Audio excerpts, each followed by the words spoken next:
চাঁদপুরে জাহাজের 7 শ্রমিক খুনের ঘটনায় মামলা হয়নি, আটকও নেই। মরদেহ নিতে হাসপাতালে স্বজনদের ভিড়।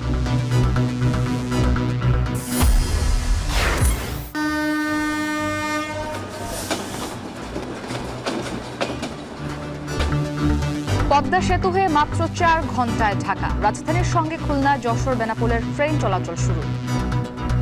খুলনা থেকে নড়াইল হয়ে পদ্মার সেতু পার হয়ে ঢাকা চলে এসছে। আগের তুলনাতে অনেক ভালো। আগে 10 ঘন্টা লাগতো, সেখানে 4.5 ঘন্টা, অনেক ভালো।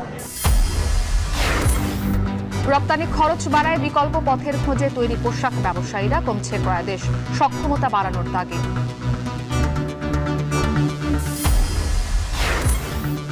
এবং নিম্নমানের বৈদ্যুতিক সরঞ্জামে বছরে 9,000 অগ্নিকাণ্ড। শাহজালাল বিমানবন্দরে নিরাপত্তা মহড়া।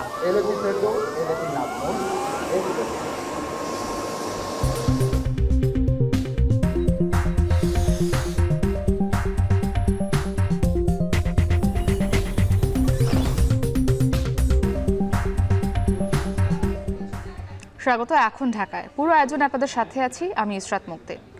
চাঁদপুরে লাইটার জাহাজে 7 শ্রমিক হত্যার ঘটনায় এখনো পর্যন্ত কোনো মামলা ও কাউকে আটক করা সম্ভব হয়নি। তবে এরই মধ্যে নিহতদের সবার পরিচয় নিশ্চিত করেছে প্রশাসন। নিহতরা হলেন ফরিদপুরের কিবরিয়া ও শেখ সবুজ, নড়াইলের আমিনুল মুন্সি ও সালাউদ্দিন, মাগুরার মাজেদুল ও সজিবুল ইসলাম এবং মুন্সিগঞ্জের মোহাম্মদ রানা। মৃত্যুর খবরে সকাল থেকেই চাঁদপুর জেনারেল হাসপাতালে ভিড় করেছেন স্বজনরা। ময়না তদন্তের পর মরদেহ হস্তান্তর করা হবে বলে জানিয়েছে পুলিশ। এদিকে নিহতদের বাড়িতে চলছে শোকের মাতম। দ্রুত সময়ের মধ্যে জড়িতদের গ্রেপ্তারের দাবি জানিয়েছে পরিবার। এছাড়া হত্যার ঘটনায় 3 সদস্য বিশিষ্ট একটি তদন্ত কমিটি গঠন করেছে চাঁদপুর জেলা পুলিশ। 10 কর্মদিবসের মধ্যে তদন্তের প্রতিবেদন জমা দেওয়ার নির্দেশ দেওয়া হয়েছে।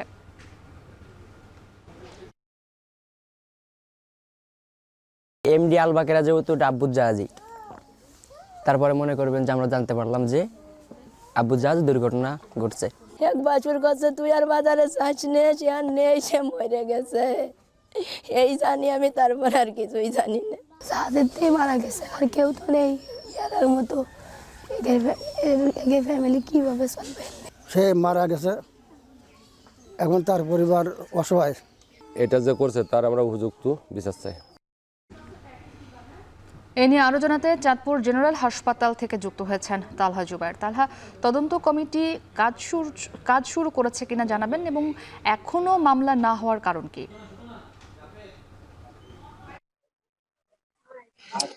মুক্তি, আসলে আমি চাঁদপুর সরকারি জেনারেল হাসপাতালের যে মর্গ রয়েছে, অর্থাৎ শহরের স্বর্ণখোলা এলাকায়, সেখানে কিন্তু আমি অবস্থান করছি এবং আমার ঠিক পেছনে কিন্তু এখন এই 7 মরদেহের ময়নাতদন্ত কার্যক্রম কিন্তু চলমান রয়েছে। আসলে আমি কথা বলেছিলাম জেলা পুলিশ সুপারের সাথে। তিনি যেটা বলছেন যে এই ঘটনাকে কেন্দ্র করে 3 সদস্য বিশিষ্ট একটি তদন্ত কমিটি গঠন করা হয়েছে এবং আগামী 10 কার্য দিবসের মধ্যে তাদের এই তদন্ত প্রতিবেদন জমা দেওয়া হবে।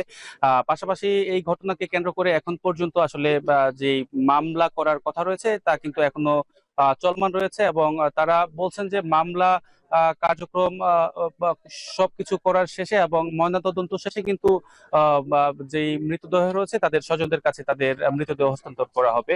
আসলে মুক্তি, এই ঘটনাকে কেন্দ্র করে এখন পর্যন্ত প্রশাসন কিংবা আইন শৃঙ্খলা রক্ষাকারী বাহিনীর কর্মকর্তারা কিন্তু তৎপরতা চালিয়ে যাচ্ছেন এবং তারা এই ঘটনার সাথে জড়িতদের চিহ্নিত কিংবা কারা এই ঘটনা ঘটিয়েছে বা কি কারণে ঘটিয়েছে সেই বিষয়গুলো কিন্তু তারা তদন্ত করে যাচ্ছেন। তবে এখন পর্যন্ত কোনো ঘটনার সাথে জড়িত কাউকে কিন্তু আটক করতে পারেনি বলে জানিয়েছেন আমাকে পুলিশ বিভাগের সদস্যরা। এবং তারা বলছেন যে আসলে কি কারণে এই ধরনের নৃশংস ঘটনার জন্ম হয়েছে বা ঘটনা ঘটেছে তা কিন্তু তারা চেষ্টা করে যাচ্ছেন এর সাথে জড়িতদের উদ্ধার করার জন্য। গতকালকে আসলে আমাদেরকে জানিয়েছিলেন নৌ পুলিশের পুলিশ সুপার সৈয়দ মুশফিক। তিনি বলছেন যে এই যে লাইটার জাহাজ আল বাকেরার যেখানে এই মরদেহগুলা উদ্ধার করা হয়েছে সেখান থেকে কিন্তু 2টি মোবাইল ফোন কিন্তু উদ্ধার করা হয়েছে। তবে এর বাহিরে যেই জাহাজে যে মালামাল ছিল কিংবা অন্যান্য যেই সম্পত্তি ছিল তা কিন্তু কোথাও কোনো কিছু কিন্তু নড়চড় হয়নি, অর্থাৎ লুটপাট কিন্তু করা হয়নি। তো আসলে এইটাও একটা রহস্যজনক কারণ বলে কিন্তু তারা মনে করছেন। এবং আমি আসলে কথা বলেছিলাম এই স্বজনদের সাথে যারা মৃত হয়েছে 7 জন, তাদের সবাই কিন্তু বলছেন যে আসলে স্বজনরা বলছেন যে তাদের সাথে তাদের আত্মীয় কারোর সাথে কিন্তু কোন ধরনের পূর্ব শত্রুতা বা এই ধরনের ঝগড়া বিবাদ কিন্তু তারা শুনতে পায়নি। তো তারাও কিন্তু আসলে চাচ্ছেন প্রকৃত ঘটনা উদ্ঘাটন করে এবং দোষীদের আইনের আওতায় আনার জন্য কিন্তু তারা জোর দাবি জানিয়েছেন। তো মুক্তি, এই ছিল আমার কাছে সবশেষ চাঁদপুর থেকে। তালহা জুবায়ের যুক্ত ছিলেন চাঁদপুর জেনারেল হাসপাতাল থেকে। অবশেষে খুলনা অঞ্চলের মানুষের মুখে হাসি ফুটিয়ে পদ্মা সেতু হয়ে শুরু হলো ট্রেন চলাচল।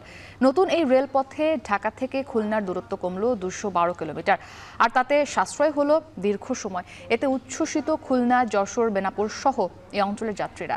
আরো জানাচ্ছেন তরিকুল ইসলাম। খুলনা রেল স্টেশন ভোর 5টা বাজতেই লোকে লোকারণ্য। উদ্দেশ্য খুলনা থেকে ঢাকা ট্রেন ধরা। মাত্র 4 ঘন্টায় খুলনা থেকে ঢাকা পৌঁছাবে জাহানাবাদ এক্সপ্রেস নামে ট্রেনটি। দ্রুত যাত্রা আর ঐতিহাসিক মুহূর্তকে স্মরণীয় করে রাখতে শীত উপেক্ষা করে মানুষ ছুটে এসেছে খুলনা রেল স্টেশনে। কেউ বলছেন স্বপ্নযাত্রা, আবার কেউ বলছেন বহুল প্রত্যাশিত যাত্রা। সবকিছু ছাপিয়ে অবশেষে খুলনা থেকে নড়াইল হয়ে পদ্মা সেতু দিয়ে কমলাপুর রেল স্টেশনে পৌঁছাবে। এই যাত্রার ও তারিখটা যেন দক্ষিণবঙ্গের মানুষের হৃদয়ে গেঁথে থাকবে। শুধু প্রথম যাত্রার সাক্ষী হতেই অধিকাংশ মানুষ এই ট্রেনে ঢাকার উদ্দেশ্যে যাত্রা করেছেন। খুব আনন্দ লাগতেছে আর কি, কারণ ট্রেন এইভাবে যাবে কোনোদিন কল্পনার বাইরে ছিল আর কি। নতুন ট্রেন, নতুন এর জন্য মধ্যরাত্রে উঠে এটা দেখার জন্য আসছি। স্বপ্ন বাস্তবায়নের শরীক হওয়ার জন্য, প্রথম দিনে ভ্রমণ করার জন্য আমরা আজকে যাচ্ছি। শুধু ট্রেন যাত্রার উদ্দেশ্যে যাওয়া, আবার এই ট্রেনে ব্যাক করবে ইনশাল্লাহ। একসময় খুলনা থেকে ঢাকা যাত্রা ছিল সময় সাপেক্ষ ব্যাপার। লঞ্চ বা স্টিমারে চড়ে যেতে হতো ঢাকায়, সময় লাগতো 1.5 থেকে 2 দিন। আবার বাসে চড়ে নদী পাড়ি দিয়ে সময় লাগতো 10 থেকে 12 ঘন্টা। বয়োবৃদ্ধরা অতীতের সেই স্মৃতি খুঁজে ফিরছেন এই ট্রেন যাত্রার সাক্ষী হয়ে। ঢাকায় 3-4 ঘন্টায় চলে যাওয়া মানে অনুভূতি তো খুলনার মানুষের জন্য অনুভূতিটাই অন্যরকম। সকালে ট্রেনে উঠলে মানুষ যা ঢাকাতে অফিস করতে পারবে। বহু আকাঙ্ক্ষিত, আমরা খুবই খুশি। প্রথম ট্রেনে যাত্রী হতে পেরে নিজেকে অনেক সৌভাগ্যবান মনে করছি।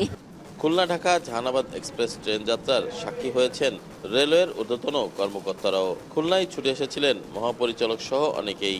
রেলযাত্রার এই শুভক্ষণে খুলনা ঢাকা রুটে একাধিক ট্রেন চলাচলের পরিকল্পনার সুসংবাদের কথা জানালেন এই কর্মকর্তা। আজকে থেকে ট্রেন যাত্রা শুরু হলো এবং এটা অব্যাহত থাকবে এবং পর্যায়ক্রমে ট্রেনের কোচের সংখ্যা এবং ইঞ্জিনের সংখ্যা যখন আমাদের বৃদ্ধি পাবে, পর্যায়ক্রমে আমরা ট্রেন সংখ্যা আরও বাড়িয়ে দেব। 12টি বগি নিয়ে যাতায়াত করা জাহানাবাদ এক্সপ্রেস ট্রেন প্রতিদিন খুলনা থেকে ঢাকার উদ্দেশ্যে ছাড়বে সকাল 6টায়, আর রাত 8টায় খুলনার উদ্দেশ্যে ছাড়বে কমলাপুর থেকে। টিকিটের দাম ধরা হয়েছে শোভন চেয়ার 445 টাকা, এসি চেয়ার 851 টাকা ও এসি বাথ 1018 টাকা। একই সাথে বেনাপোল থেকে যশোর হয়ে ঢাকার উদ্দেশ্যে যাত্রা শুরু করবে রূপসী বাংলা এক্সপ্রেস ট্রেন। খুলনা থেকে ঢাকার উদ্দেশ্যে ছুটে চলেছে জাহানাবাদ এক্সপ্রেস ট্রেন, যা ছিল দক্ষিণ অঞ্চলবাসীর বহুল প্রত্যাশিত এবং স্বপ্নের মতো। প্রযুক্তির কল্যাণে সারা বিশ্ব যেমন হাতের মুঠোয় চলে এসেছে, তেমনি ঢাকা খুলনার দূরত্ব কমে এসেছে। তরিকুল ইসলাম, এখন নড়াইল। অপব্যয়ের কারণে রেলওয়ের দুরবস্থা বলে মন্তব্য করেছেন রেল উপদেষ্টা মোহাম্মদ ফাউজুল কবির খান। এজন্য সরকার রেলের খরচ কমিয়ে আনার চেষ্টা করছে বলে জানিয়েছেন তিনি। মঙ্গলবার ঢাকা খুলনা ঢাকা রুটে দুজোড়া ট্রেন চলাচলের উদ্বোধনী অনুষ্ঠানে তিনি এ কথা বলেন। এদিন ভোর 6টায় খুলনা থেকে যাত্রা করা জাহানাবাদ এক্সপ্রেস ঢাকা পৌঁছায় সকাল 10:30টায়, যেটি আবার বেনাপোলের উদ্দেশ্যে ঢাকা ছাড়ে বেলা 11টা 20 মিনিটে। অর্ধেক সময়ে ঢাকায় পৌঁছাতে পেরে উচ্ছ্বসিত যাত্রীরা।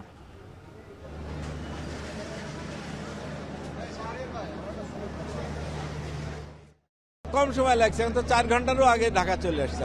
আগে তুলনাতে অনেক ভালো, আগে 10 ঘন্টা লাগতো, সেখানে 4.5 ঘন্টা অনেক ভালো। বেনাপোল পৌঁছাতে মোটামুটি 6-7 ঘন্টা লাগতো, এখন মোটামুটি তো 3-3.5 ঘন্টায় পৌঁছে যাব।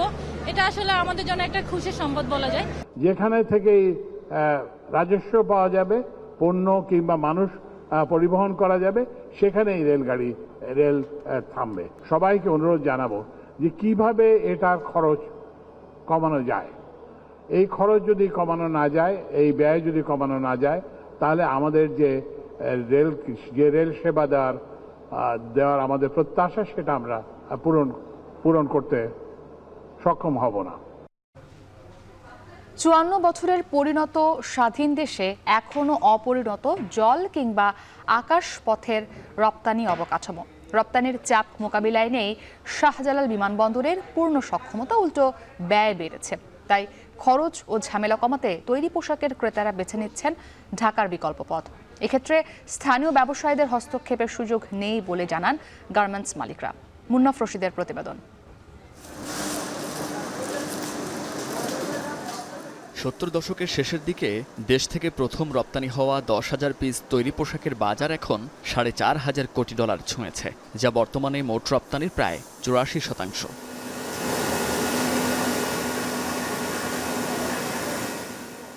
বিশাল এই খাতের জন্য কতটুকু সহায়ক ছিল আমদানি রপ্তানির অবকাঠামো? 54 বছরের পরিণত স্বাধীন দেশে এখনও অপরিণত জল কিংবা আকাশপথের রপ্তানি কার্যক্রম। অতিরিক্ত খরচ ও কাস্টমস জটিলতায় চট্টগ্রাম বন্দর ব্যবহারে পণ্য জাহাজীকরণের প্রশ্ন বেশ পুরনো।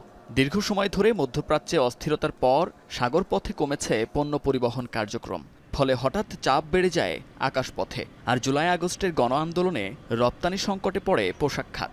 পরে স্বাভাবিক অবস্থায় ফিরলে আকাশপথে সে চাপ বেড়ে যায় দ্বিগুণ। তবে এই চাপ মোকাবিলায় শাহজালাল আন্তর্জাতিক বিমানবন্দরের পূর্ণ সক্ষমতা না থাকায় হারাতে হয়েছে বিশাল অঙ্কের রাজস্ব। এই বিমানবন্দরে 20 বছর আগে তৈরি হওয়া কার্গো ওয়্যারহাউজের পরিধি 1 ইঞ্চি না বাড়লেও রপ্তানি বেড়েছে 3 গুণ।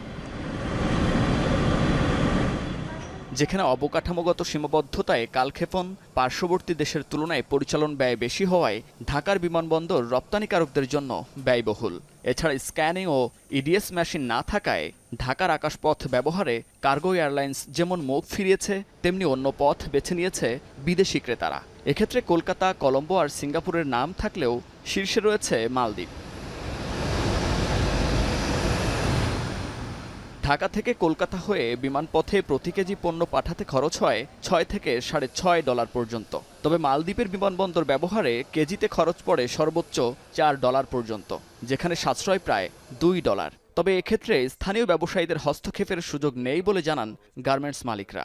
বায়ার কিন্তু এতে খুশি না, কারণ হচ্ছে বাংলাদেশ থেকে এয়ার করতে পারলে তার যে আমরা যেই বলি ইজ অফ ডুইং বিজনেস, এটা তার জন্য সহজ হতো। বাধ্য হয়েই তাদেরকে ভিন্ন বিমানবন্দর ব্যবহার করতে হচ্ছে। বায়াররা চায় যে আমাদের সক্ষমতা বৃদ্ধি হোক, যেন বাংলাদেশ থেকেই এয়ারে গুডস যায়। বাংলাদেশে এয়ার ফ্রেট চার্জটা অনেক বেশি, তো যার কারণে ওই বায়াররা তখন ওই চার্জটা কম দেওয়ার জন্যই এখান থেকে দুবাই, কলম্বো বা দিল্লি হয়ে তারা ওখান থেকে এটা ফ্লাই করাইতো। বায়ারের উপর কিন্তু আলটিমেট একটা চাপ যাচ্ছেই, তো সেই কারণেও বায়াররা অনেক সময় বাংলাদেশ থেকে অর্ডার অন্যদিকে সরাই নেওয়ার জন্য উদ্গ্রীব হয়ে যায়। ক্রেতাদের মাঝে এমন নেতিবাচক ধারণার মধ্যে পোশাক খাতের সাম্প্রতিক অস্থিরতা যেন আগুনে ঘি ঢেলেছে। প্রভাব পড়েছে পোশাক উৎপাদনে, হারাতে হয়েছে ক্রয়াদেশ।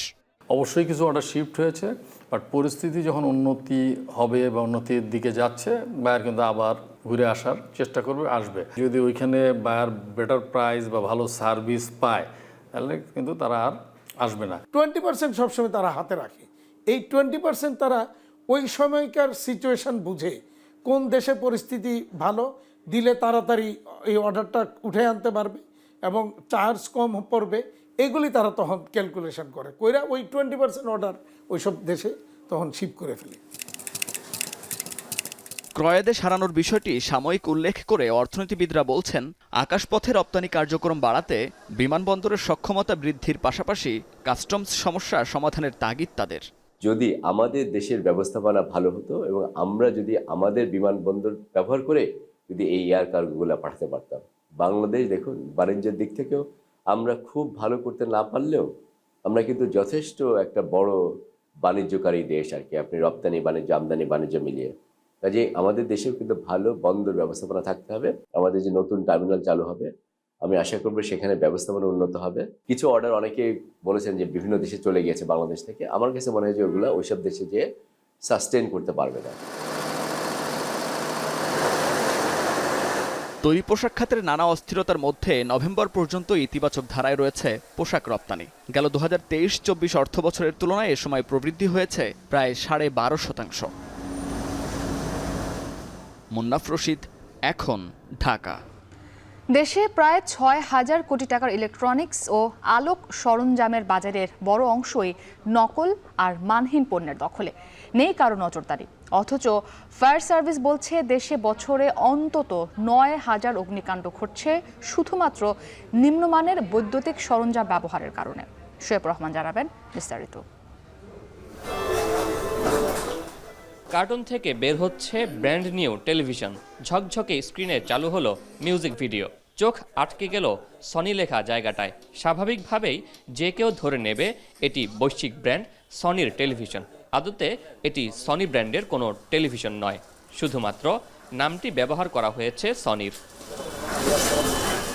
বাজারে এমন প্রচুর টেলিভিশন রয়েছে যেগুলোতে নামি দামি ব্র্যান্ডের নাম ব্যবহার করে বিক্রি করা হচ্ছে দেদারসে।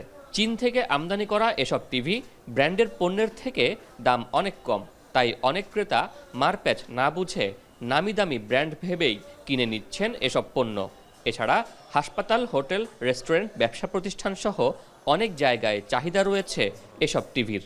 এই মালগুলা মার্কেটে বেশি চলে, অর্থাৎ কাস্টমারই বলে যে আমরা এতটা এই টাকা দিনে আমাদের দ্বারা সম্ভব না, একটু কম প্রাইসের ভিতরে আমাদেরকে একটা ভালো মানের টিভি দেন। কাস্টমার তো এখন স্বাভাবিকভাবে জানে এগুলো সব চায়না টিভি, সেই জন্য যে নামে প্যাকেটে লেখা আছে বা কোম্পানি দিচ্ছে, নোভা নামে দিচ্ছে, নোভা নামে বিক্রি করতেছি।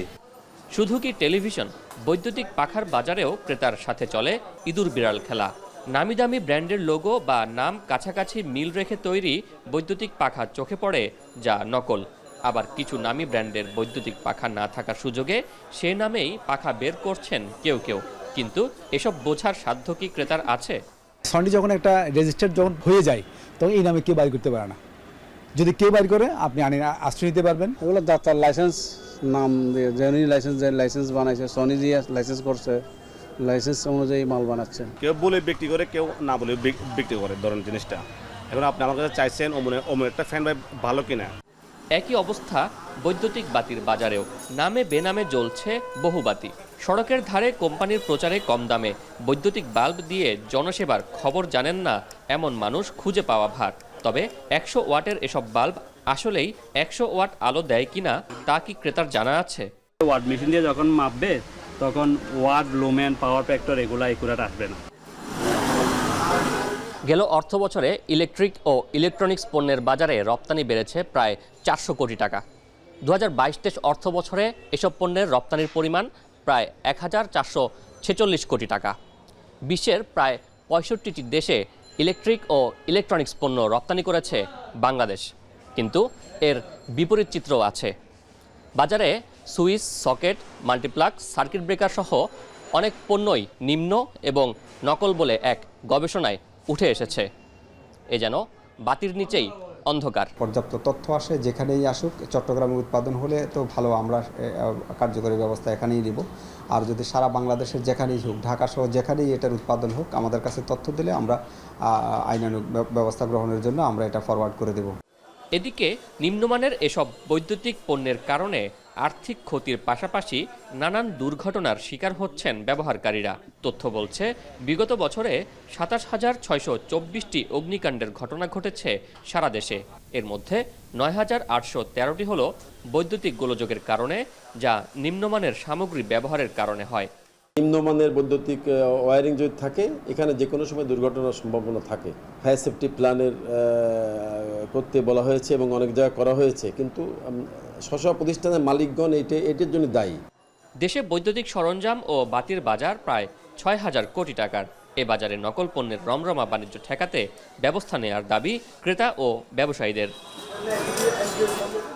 শোয়েব রহমান, এখন, চট্টগ্রাম। শাহজালাল আন্তর্জাতিক বিমানবন্দরে নিরাপত্তা মহড়া আয়োজিত হয়েছে। বিমানে বোমা বা বিস্ফোরক জাতীয় বস্তু পাওয়া গেলে যাত্রীদের নিরাপদে সরিয়ে নিয়ে এবং বোমা নিষ্ক্রিয় করার নানা দিক ঝালিয়ে নিয়েছেন সংশ্লিষ্টরা। এই বিষয়ে এই মুহূর্তে বিমান বাংলাদেশের চেয়ারম্যান কথা বলছেন। আমরা সরাসরি যুক্ত হচ্ছি সেখানে। এক্সারসাইজ যেন করতে পারি এবং এখানে যদি যে শিক্ষাটা আছে বা লেসন্সটা আছে সেটা যেন নিয়ে আমরা ওখানে করতে পারি এবং সুন্দরভাবে করতে পারি। এবং এই ধরনের এক্সারসাইজ 2 বছর করলে আমাদের মাঝে মাঝে ছোটোখাটো লেভেল ক্রাইসিস রেসপন্স করতে হবে।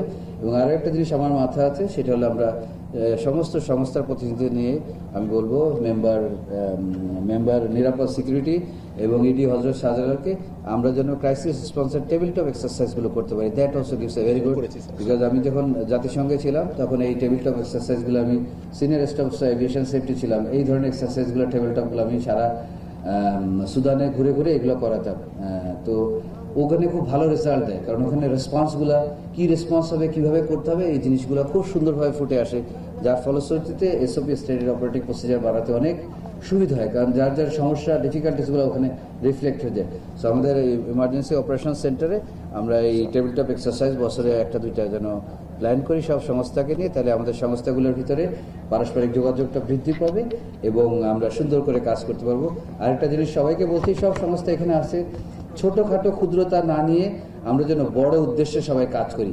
এখানে আমাদের জাতীয় ন্যাশনাল ইন্টারেস্টটাকে যেন আমরা ধরে রাখি না, জাতির স্বার্থটাকে সবার আগে নিতে হবে। ব্যক্তিগত স্বার্থ, গোষ্ঠীর স্বার্থ বা কোনো পার্টিকুলার সংস্থার স্বার্থ থেকে আমার দেশের স্বার্থ, আমার জনগণের স্বার্থ এবং আমার যাত্রীর সন্তুষ্টিতে আমাদের সর্বোচ্চ অধিকার দিতে হবে এবং নিরাপত্তার ব্যাপারটা আমাদের দেখতে হবে। এটা মাথায় রেখে ছোটোখাটো ক্ষুদ্রতা পরিত্যাগ করে একসাথে মিলেমিশে এই বাংলাদেশকে এগিয়ে নিয়ে যেতে হবে। নতুন বাংলাদেশ, যে বাংলাদেশ করার জন্য আমাদের ছাত্র জনতা তাদের রক্ত বিলিয়ে দিয়েছে এবং আমাদেরকে সুযোগ করে দিয়েছে নতুন বাংলাদেশ গড়ে তোলার জন্য, সেই নতুন বাংলাদেশ যদি আমরা আমাদের কর্মদক্ষতায়, আমাদের কাজে, আমাদের স্পিরিটে যদি আমরা না করতে পারি, আমাদের কিন্তু সবাইকে একসময় জবাবদিহি করতে হবে কেন আমরা করতে পারিনি।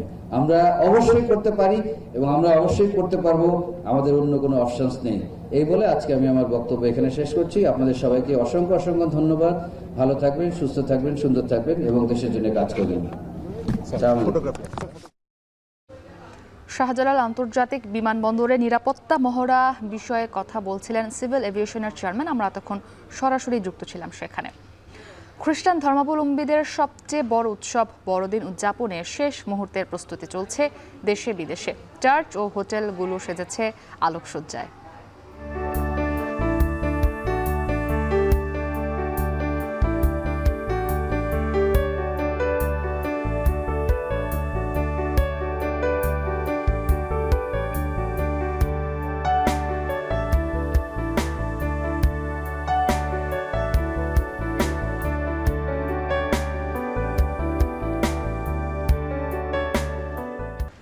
জানুয়ারির মধ্যে 6টি বড় সংস্কার কমিশনের রিপোর্ট হাতে পাওয়ার পরে সংস্কার ও নির্বাচনের জন্য জাতিকে প্রস্তুত করতে জাতীয় ঐক্যমত গঠন প্রক্রিয়া শুরু হবে বলে জানিয়েছেন প্রধান উপদেষ্টা ডক্টর মোহাম্মদ ইউনূস। যুক্তরাষ্ট্রের জাতীয় নিরাপত্তা উপদেষ্টা জেক সালিভানের সাথে ফোনালাপে এই কথা জানান অন্তর্বর্তী সরকারের প্রধান উপদেষ্টা ডক্টর মোহাম্মদ ইউনূস। স্থিতিশীল ও গণতান্ত্রিক বাংলাদেশের জন্য মার্কিন সমর্থন অব্যাহত থাকবে উল্লেখ করে চ্যালেঞ্জিং এই সময়ে বাংলাদেশকে নেতৃত্ব দেওয়ার জন্য ডক্টর ইউনূসকে ধন্যবাদ জানান সালিভান। ধর্ম বর্ণ নির্বিশেষে সবার অধিকার রক্ষায় প্রতিশ্রুতি ব্যক্ত করেছেন দুই নেতা। টেলিফোন আলাপে তারা বাংলাদেশের সার্বিক পরিস্থিতির উন্নতি নিয়েও আলোচনা করেন।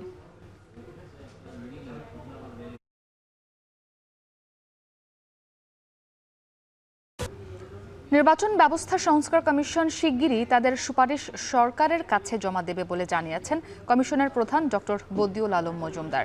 মঙ্গলবার রাজধানীর সিরডাপ মিলনায়তনে সিজিএস আয়োজিত সংলাপে কথা বলেন তিনি। বদিউল আলম মজুমদার আরও বলেন, জুলাই আন্দোলন থেকে শিক্ষা নিয়ে নাগরিক ও রাজনৈতিক দলগুলোকে দায়িত্বশীল আচরণ করতে হবে। বিগত সময়ে যারা দুর্নীতি করেছে তাদের বিচার করার আহ্বান জানান তিনি। বলেন, স্বৈরতন্ত্র যাতে ফিরে না আসে সেজন্য প্রয়োজনীয় সংস্কার করতে হবে।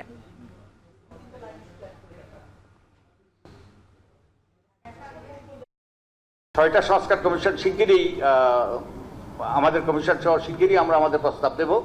আমাদের আচরণে পরিবর্তন দরকার, যেভাবে আমরা কার্যক্রম পরিচালনা করতে যাচ্ছি সেক্ষেত্রে পরিবর্তন দরকার। তো আমাদের রাজনৈতিক দলগুলোর হলো গুরুত্বপূর্ণ অংশীজন, তো তাদের বল তাদেরও কোর্টে এবং তাদেরও সেই দায়িত্বশীল আচরণ করতে হবে এবং অতীতে যেই ভুলভ্রান্তি হয়েছে তার থেকে ঊর্ধ্বে উঠে তারা যেন যে এই শহীদদের রক্ত যেন বৃথা না যায় সে ব্যাপারে তাদের কিন্তু এগিয়ে আসতে হবে।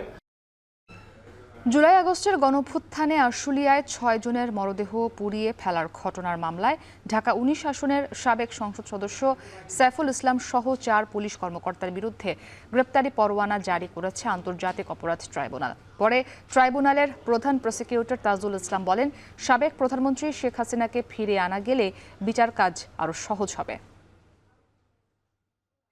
যতক্ষণ পর্যন্ত আন্তর্জাতিক অপরাধ ট্রাইব্যুনাল এগুলোকে তাদের মামলা হিসেবে গ্রহণ না করবে ততক্ষণ পর্যন্ত কিন্তু থানাগুলোতে এই মামলা চলমান থাকবে। আইনের এবং বিচারিক যে সমস্ত প্রক্রিয়া আছে, আসামিকে গ্রেপ্তার, তাদেরকে আদালতে সোপর্দ করার এই প্রক্রিয়াটাও চলমান থাকবে।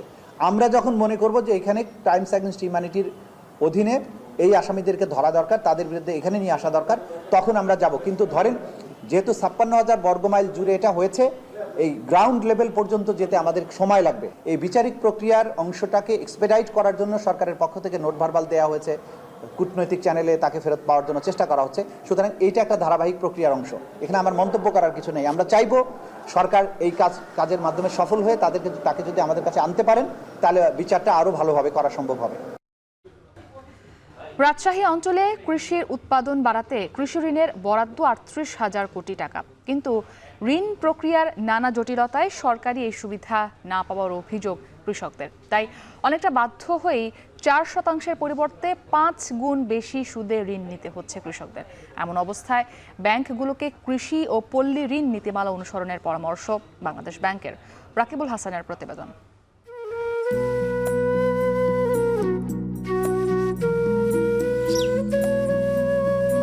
হেমন্তের ক্যানভাসে আঁকা শীতল ভোরে মাঠ জুড়ে চলছে পরিশ্রমী কৃষকের বপন বুননের সাজসজ্জা। খাদ্যপুষ্টি নিশ্চিত ও উত্তরাঞ্চলকে শস্যের ভাণ্ডার করে তুলতে বেলা অবেলায় চলে হাড় ভাঙা খাটুনি। জেলা কৃষি ঋণ পর্যবেক্ষণ কমিটির তথ্য বলছে, রাজশাহী কৃষি উন্নয়ন ব্যাংক সহ রাষ্ট্রায়ত্ত 49টি ব্যাংক ঋণ সহায়তা দিচ্ছে কৃষককে। রাজশাহী জেলায় কৃষি ঋণে 877 কোটি টাকা বরাদ্দের এ পর্যন্ত দেয়া হয়েছে 26%, যার মধ্যে শুধু শস্য খাতেই 14%। তবে কৃষি ঋণ প্রাপ্তি নিয়ে মাঠের কৃষক বলছে ভিন্ন অভিজ্ঞতার গল্প। ওই জামানত নিয়ে আসেন, তারপরে এখানে সই দেন, ওখানে সই দেন, এটা দলিল লাগবে, জমি লাগবে, এই বিভিন্ন রকমের ফাঁকড়া দেখায়। গ্রাম্য যে আছে আপনার এনজিওগুলো আছে, আমরা এনজিও সহায়তা করে আমরা কিন্তু এই লোনগুলো পাই। তাছাড়া সরকারি যে সুখ সুবিধাগুলো এগুলো সাধারণ কৃষকেরা ভাই পায় না। খাজনা খারিজ দেন, তারপরে তারা পরিদর্শন করতে আসবে, একটা সাক্ষী লাগে, সেই সাক্ষীটা আবার ওখান থেকে আপনার ব্যাংকে যেতে হবে। খাদ্যে স্বনির্ভর রাজশাহী জেলার 4,45,000 আবাদি জমি থেকে প্রতি বছর উদ্বৃত্ত থাকছে 4,52,000 মেট্রিক টন খাদ্যশস্য। এই অর্জনে নতুন ফসলের উৎপাদনে ঋণ কর্যের প্রয়োজন পড়ছে কৃষকের। যেখানে 40% শ্রমশক্তি কৃষির সঙ্গে জড়িত, সেখানে যদি আমি 1,000 কোটি টাকার লোন কৃষি ঋণ দেই, সেটা 100টা প্রতিষ্ঠানের মাধ্যমে দিলাম কি একটার মাধ্যমে দিলাম, তাতে কিছু যায় আসে না। এ অবস্থায় কৃষকের চাহিদায় গেল বছরের চেয়ে মৌসুমি চাষ, তৈলবীজ ও সর্ষে ঋণ বিতরণ লক্ষ্যমাত্রা বৃদ্ধি করা হয়েছে বলছে রাজশাহী কৃষি উন্নয়ন ব্যাংক। 2022-23 অর্থ বছরে আমাদের কৃষি পল্লীর খাতে আমাদের বাজেট ছিল 1900 কোটি টাকা, যার আমরা 120% আমরা অর্জন করি। আমাদের একটা নির্দিষ্ট কিন্তু লক্ষ্যমাত্রা দেওয়া থাকে প্রতি বছর, সেটা কিন্তু আমরা শতভাগ পূরণও করি। আর উৎপাদন বাড়াতে কৃষি ঋণে বরাদ্দের অর্থ সঠিক কৃষকের হাতে তুলে দিতে ব্যবস্থা গ্রহণ করা হবে বলছে জেলা কৃষি ঋণ পর্যবেক্ষণ কমিটির সভাপতি জেলা প্রশাসক। কার্যক্রমটা চালিয়ে যাচ্ছি এবং 100% যাতে আমরা ঋণটা দিতে পারি সঠিক কৃষকদের হাতে, যে ওনারা যাতে সহজ শর্তে ঋণটা পায়। তো এই বিষয়টা আমরা সরকারকে জানাবো। এক্ষেত্রে বাংলাদেশ ব্যাংকের কৃষি ও পল্লী ঋণ নীতিমালা অনুযায়ী 10 টাকায় কৃষকের ব্যাংক হিসাব, বর্গা চাষিদের ঋণ ও ঋণ ফর্ম সহজ করা হয়েছে। কৃষি ঋণ বিষয়ে অর্থাৎ লক্ষ্যমাত্রা, বিতরণ, আদায় বা এ সম্পর্কিত বিভিন্ন বিষয় নিয়ে প্রতি মাসে একটা মিটিং হয় এবং সেখানে কৃষি ঋণ নীতিমালা সম্পর্কিত বিষয়গুলো তারা সুন্দরভাবে ব্যাখ্যা করে, বা কোনো ধরনের অভিযোগ কারো আছে কিনা, বা নীতিমালা বুঝতে কোনো ধরনের মানে অস্বচ্ছতা আছে কিনা, মানে তারা বুঝতে হয়তো পারছে না, এগুলো কিন্তু তারা মনোযোগ দিয়ে শুনে এবং ওখানে তারা তাদেরকে সহায়তা করে আর কি।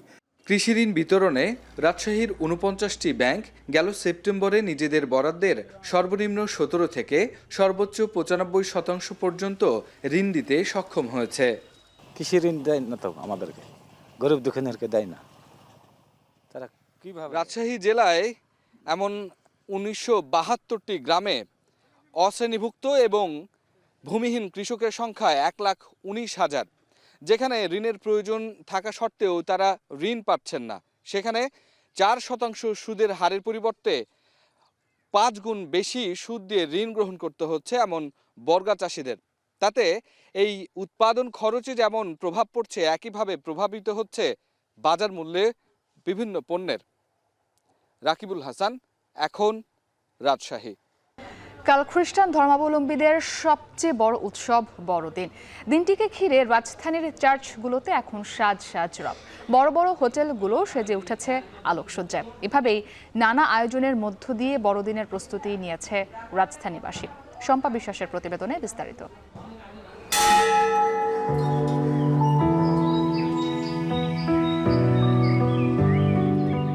অপরের জন্য বাঁচো, সবার কল্যাণে আত্মত্যাগে উদ্বুদ্ধ হও, এই বাণী নিয়ে পৃথিবীতে এসেছিলেন যিশু।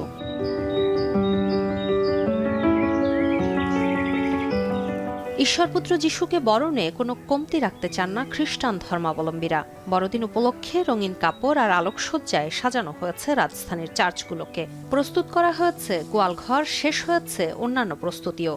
উনি শান্তি দিতে জগতে জন্ম নিয়েছেন, মানুষে মানুষে যেন মিলন ভ্রাতৃত্ব স্থাপিত হয়, যাতে ভেদাভেদ ভুলে আমরা পরস্পরকে গ্রহণ করি, এবং এগুলোর মধ্য দিয়ে যেন আমাদের মূল লক্ষ্য হয় পরস্পরের সঙ্গে যুক্ত হওয়া, একদিকে ঈশ্বরের সঙ্গে যুক্ত হওয়া, অন্যদিকে মানুষে মানুষে যুক্ত হওয়া।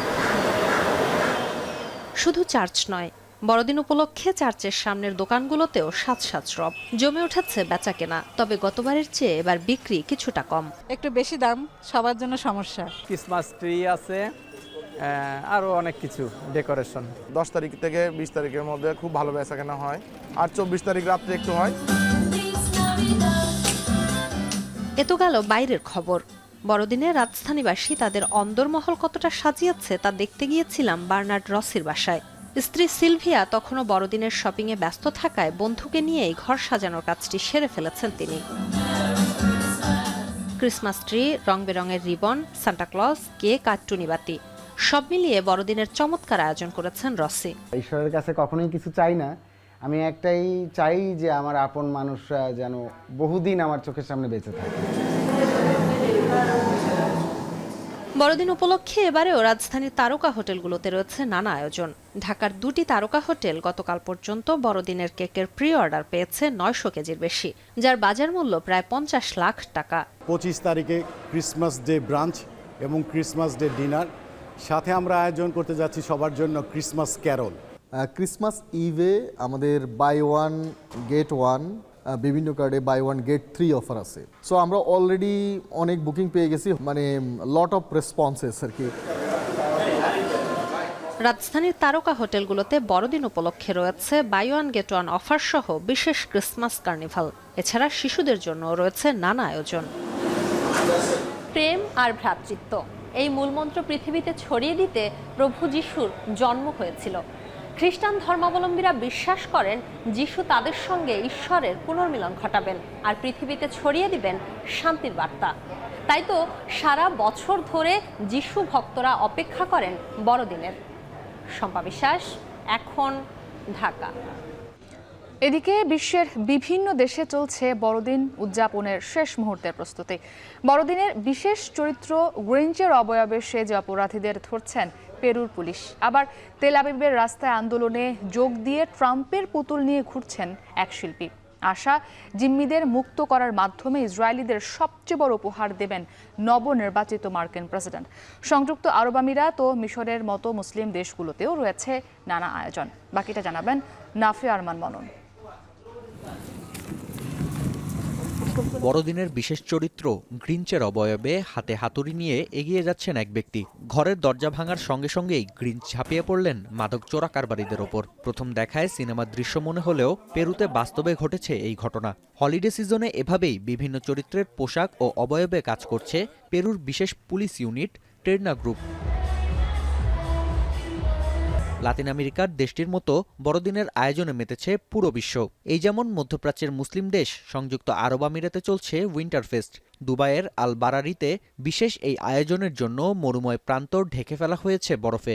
সান্তাক্লজ ও ক্রিসমাস ট্রির পাশে ঝরছে কৃত্রিম তুষারপাত। পাশাপাশি ব্যবস্থা রয়েছে আইস স্কেটিং ও ট্রেন ভ্রমণের। We're just going around and trying all the fun activities. So we've been on the train, we've done meeting Santa, and it's just such a great experience because it's got so many activities for kids to do and also grown-ups. Dubai is always hosting different events, different themes. We celebrate both Christmas, Eid, Ramadan. We celebrate everything. মিশরের রাজধানী Cairo সেজেছে বড়দিনের রঙে। শহরের বিভিন্ন স্থানের Christmas মার্কেটে ধুম পড়েছে ক্রেতা ও দর্শনার্থীদের। কেউ বা কিনছেন ছোটদের জন্য উপহার, আবার কেউ বা এই সময়টা ঘুরে বেড়াচ্ছেন পরিবার নিয়ে, মুহূর্তকে করছেন ফ্রেমবন্দি। মুসলিম হোক বা খ্রিস্টান, সব ধর্মের মানুষই সৃষ্টিকর্তার কাছে নতুন বছরে চাইছেন দেশের স্থিতিশীলতা। طبعا الناس بتبقى زعلانه من ان ما بيبقاش في استقرار، لان طبعا احنا يهمنا ان كل الدول يبقى فيه سلام وفيه استقرار. السنه دي حلوه قوي، يعني هي دي اصلا دايما بتحسسنا بالعيد، وان احنا بنحس ان اجواء دايما الكريسماس هي دي الاجواء اللي احنا بنحبها اصلا كلنا يعني كمصريين. বিভিন্ন দেশ বড়দিনকে বরণের জন্য প্রস্তুতি নিলেও সাদামাটা কিউবা। অর্থনৈতিক সংকটের জর্জরিত দেশটিতে আলোকবাতি বলতে একমাত্র চাঁদের আলো। তবে বারবার ব্ল্যাকআউটের মাঝেও জেনারেটর দিয়ে চার দেয়ালের মধ্যে সাধ্যমতো আয়োজন করছেন কিউবানরা। সান্তা ঝুলিতে করে কিউবার জন্য সুখ ও সমৃদ্ধি নিয়ে আসবে এই আশা সাধারণ মানুষের। Bueno, esta Navidad yo creo que va a ser una Navidad tranquila. No va a haber muchas cosas, mucha alegría, como otros años. Pues la familia nos ponemos, yo llevo el arroz, aquel lleva los frijoles, hacemos una buena cena, que es la tradición, y bueno, compartimos todo. এদিকে ক্রিসমাসের বিশেষ পোশাকে সেজে ইসরায়েলের রাজধানী তেল আবিবের রাস্তায় আন্দোলনে যোগ দিয়েছেন এক শিল্পী। সঙ্গে রয়েছে ডোনাল্ড ট্রাম্পের পুতুল। ৫১ বছরের এই শিল্পীর আশা, বড়দিনের উপহার হিসেবে হামাসের হাত থেকে জিম্মিদের মুক্ত করবেন নবনির্বাচিত মার্কিন প্রেসিডেন্ট। নাফিয়া আরমান মনন, এখন বিশ্ব। সিলেট থেকে আমাদের সঙ্গে যুক্ত ছিলেন সহকর্মী রেদওয়ান শাওন। এই ছিল এখন ঢাকার আয়োজনে। এখন টেলিভিশন ওয়েবসাইটে দেখতে ভিজিট করুন এখন.tv। এছাড়া ফেসবুকে দেখতে ভিজিট করুন facebook.com/tv.এখন এবং ইউটিউবে সরাসরি দেখতে চোখ রাখুন youtube.com/c/echontv-তে।